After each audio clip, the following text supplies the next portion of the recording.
Welcome to the Deep Dive. Today, we're embarking on a really fascinating journey into a foundational text. It's one that's profoundly shaped a major world religion, Romans chapter 10. hmm Our source for this exploration is a rich study. It's titled MCS Romans chapter 10, and we'll probably refer to it as the Messianic Commentary Studies, or just the commentary as we go. It offers some great verse-by-verse insights. It really does. So our mission today is to unpack what this chapter truly reveals. Things like the nature of righteousness, salvation, and, the pivotal role of faith. Yeah. We'll explore why Paul, the author, felt such a passionate concern for Israel, and maybe how these ancient words might offer some surprising clarity for us right now. And what's truly fascinating here, I think, is how this study meticulously navigates the text. It really illuminates foundational concepts that, well, they just resonate across centuries, don't they? Absolutely. We'll be examining the profound nuance of in Christ alone and how a misunderstanding of this core idea can lead people down a path of trying to establish their own righteousness. Right, their own way. Exactly, instead of fully embracing, God's way. So for you listening, whether this is maybe your first encounter with Romans chapter 10 or perhaps a fresh rereading, we're going to try and distill the essential nuggets of knowledge. We want you to grasp the profound implications of these teachings. So let's dive in. Let's do it. Okay, so we begin with a really powerful insight into Paul's heart for his own people, for Israel. The commentary immediately highlights his deep personal desire for their salvation. It captures his fervent prayer. Yeah, that first verse. Right?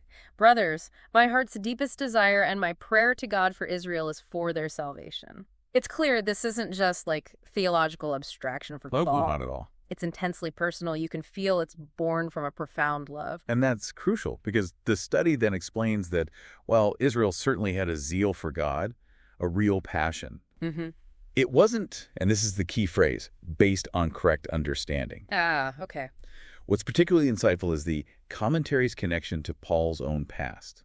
It notes he had, quote, been there and done that. Right. His own experience. Exactly.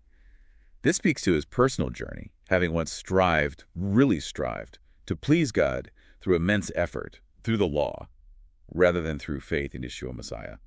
This Jesus, of course. Yeah. And this raises, I think, an important question. How can such strong devotion, such zeal, sometimes miss the ultimate mark if it's not rooted in a fundamental truth about God's actual plan? That is a vital distinction, isn't it? And it leads us directly into the heart of Paul's argument here. He transitions to this critical difference between seeking righteousness through the law. Yeah, the commandments. Right, the Mosaic Law, the Old Testament commandments, and seeking it through God's way. The commentary notes that they are unaware of God's way of making people righteous and instead seek to set up their own. It really highlights a fundamental divergence in approach. Precisely. And the Messianic commentary studies explain that the law did not have the power to save. It couldn't do it. It couldn't impart life. No. It elaborates on how striving for perfect obedience, which the law demanded, the person who does these things will attain life through them. Yeah. That was ultimately not attainable for humanity. It just wasn't possible. Right. This constant striving meant that righteousness through sort of legalistic effort was an impossible standard to meet. And that concept resonates even today. The commentary points out something quite contemporary. Many in the church buildings today that are there out of obligation and not out of faith. Going through the motions. Yeah, clinging to the hope of getting a place in heaven through their actions instead of rejoicing that by faith in Yeshua Messiah, they've already been granted a place. Why do you think it's so sort of inherently difficult for us to accept what's described as a free gift? It seems almost counterintuitive, doesn't it? We want to earn things. It does seem to be a deep human instinct, yeah. But that leads perfectly into the next section. Okay, yeah. Now, this is where Paul really unveils the true paradigm shift, moving from human effort to divine grace. The commentary immediately zeroes in on the righteousness grounded in trusting. That sounds revolutionary. It absolutely was. I mean, the core message is incredibly profound. Our righteousness does not depend on man's actions, but belief in the completed work of God. It simplifies it down to this really powerful statement. Core of it. Yeah. If you acknowledge publicly with your mouth that Yeshua is Lord, that's Adonai, meaning Lord, and trust in your heart that God raised him from the dead, you will be delivered, saved. It fundamentally redefines what's required. The emphasis shifts entirely to belief, to trust. Okay. And the study clarifies something important about this confession, too. It says, it's not solely about going forward at a church in response to an altar call. Ah, right. Not just that one specific act. Exactly. While that can be a genuine expression, of course, it points out it can happen anywhere else because God is everywhere. The accessibility of this belief, this trust, is really emphasized. Wow, that sounds incredibly freeing, doesn't it? It really does. The commentary reinforces this idea, quoting from Isaiah, saying that everyone who rests his trust on him will not be humiliated, which it interprets as meaning we no longer have to chase around looking for a way to survive, be saved. How revolutionary must that have felt for people who are constantly striving, constantly trying to earn God's favor? It suggests an end to that anxiety. A complete release from that burden, yeah. And this liberating message, it naturally extends outward, doesn't it? Into this radical inclusivity presented in the next verses. The commentary states it plainly. There is no difference between Jew and Gentile. Adonai is the same for everyone. That would have been truly groundbreaking. Oh, absolutely. A huge statement in that context. Paul draws from the prophet Joel, making it clear that on the day of judgment, all receive the same salvation, which is through Yeshua Messiah. There's one way. One way accessible to all. Yes. And he emphasizes the profound simplicity of it. It is simply a calling out to God and not having to do any kind of works to get God to hear us. I mean, just think about that. It directly challenges so many traditional, ingrained ideas about who gets access to God, opening the door universally. So, if salvation is presented as, well, so simple and universal, what then is our role? What are we supposed to do?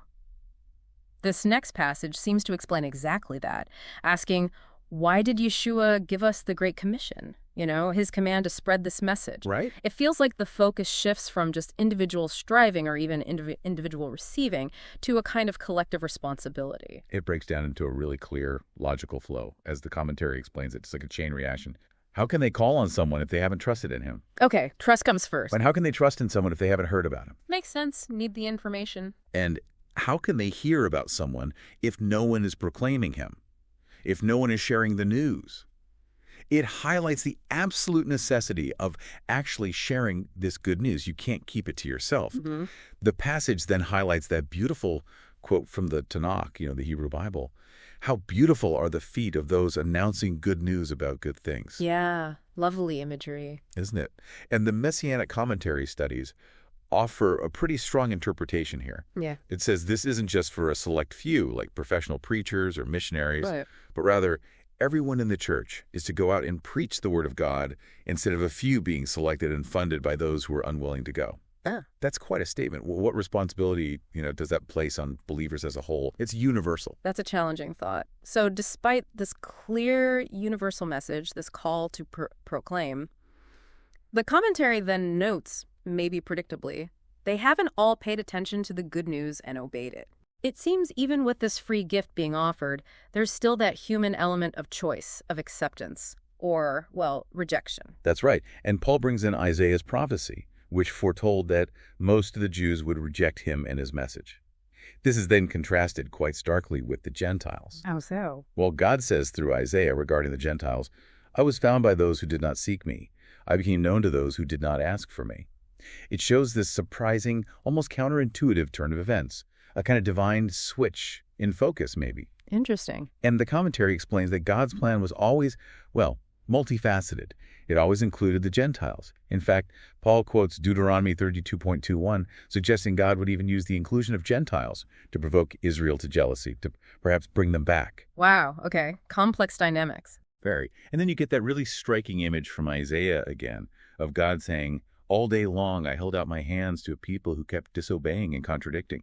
It just emphasizes this persistent, patient, pursuing love despite the rejection. It really highlights God's continuous initiative, even when faced with human resistance.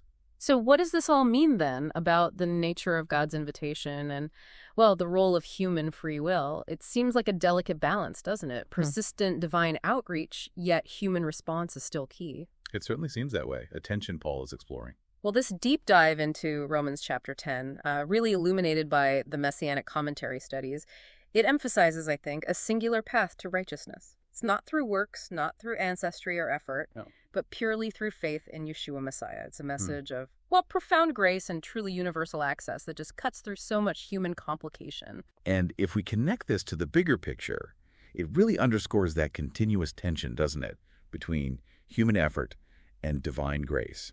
It's played out through history, and frankly, it continues to resonate today in people's lives and in religious communities. Yeah.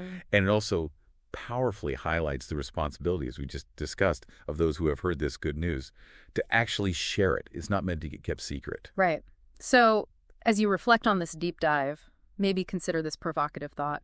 If salvation is truly presented as a free gift, universally available, what does that really mean for how we understand our own efforts, our religious practices, our striving? And how does it reshape our understanding of what it means to be God's people in the broadest, most inclusive sense possible? Yeah, what stands out to you as you hear this? Perhaps it's that radical inclusivity we talked about, or maybe the critique of, passionate but misguided zeal. Or perhaps it's that challenging call to action for everyone to proclaim this message. Lots to think about. We certainly hope this deep dive has given you a bit of a shortcut to being well-informed on Romans 10, maybe with some surprising facts and definitely plenty to ponder. Hopefully so. Join us next time for another deep dive.